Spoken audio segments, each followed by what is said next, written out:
తమ్ముడైతే 2 చేతులు పైకెత్తి నిమ్మకాయలు చూపిస్తున్నాడు. ఈ సంచిలో ఏం మోస్తున్నాడో చూపిస్తాం. హాయ్ ఫ్రెండ్స్, ఎలా ఉన్నారు? మేమైతే చాలా అంటే చాలా బాగున్నాం. మేము ఎక్కడికెళ్తున్నామో, ఎందుకెళ్తున్నామో, ఏ పని చేయబోతున్నామో ఈ వీడియోలో చూపిస్తాం. చివరి వరకు అయితే చూడండి, స్కిప్ చేయొద్దు. ఇదేనండి మా కాపు తోట. ఈ తోటలోకి మేము వచ్చాం.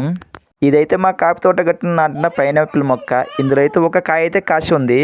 చూసుకుంటూ వెళ్తే మరో పైనాపిల్ పండు అయితే కనిపించింది. దగ్గరికి వెళ్ళి చూడగానే చీమలు ఎలా పాడు చేస్తాయో మీరే చూడండి. చీమలు పాడు చేసాయి కదండి, దీనైతే కోయకుండా అక్కడికే వదిలేసాం. ఇవైతే మా కాపు తోట గట్టున నాటిన నిమ్మకాయ మొక్కలు. చాలా ఎక్కువ నాటాము. ఎదిగి చాలా కాపు ఎక్కువ వచ్చింది. చాలా కాపు ఎక్కువ వచ్చిన రేట్లు లేకపోవడంతో ప్రయోజనం లేదని చెట్లోనే వదిలేసాం.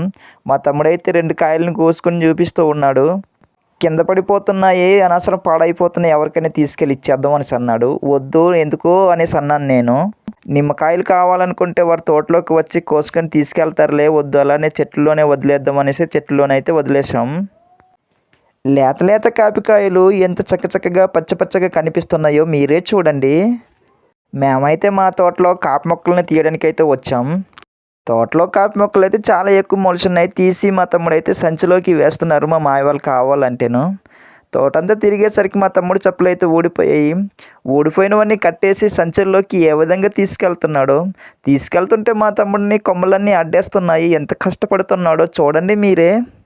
వర్షాకాలం కాపు తోటలో దూరి పని చేయడం అంటే ఎంత కష్టమో అంతకంటే ఎక్కువ మా తమ్ముడైతే కష్టపడుతూ ఉన్నాడు, మొక్కలు మోస్తున్నాడు. మొక్కలనైతే చాలా ఎక్కువ తీసి వాటిని సంచుల్లోకి ఊరిలో తీసుకెళ్తున్నాము. ఈ విధంగా అయితే సంచులకి వేసి ఊరికి తీసుకొచ్చాం. మొక్కల్ని నీట్గా సరదేసి కాపు మొక్కలను అయితే సంచుల్లో ఈ విధంగా కట్టేసాం, మీరే చూడండి. మా బంధువుల ఊర్లో అయితే కాపు మొక్కలు లేవు అనేసి మా ఊరికి వచ్చి తీసుకెళ్తూ ఉన్నారు. కాపు మొక్కలను అయితే మేము పంపిస్తూ ఉన్నాం. మా వీడియో నచ్చితే లైక్ చేసి, కామెంట్ చేసి, షేర్ చేసి, సబ్స్క్రైబ్ చేయడం అస్సలు మర్చిపోకండి ఫ్రెండ్స్.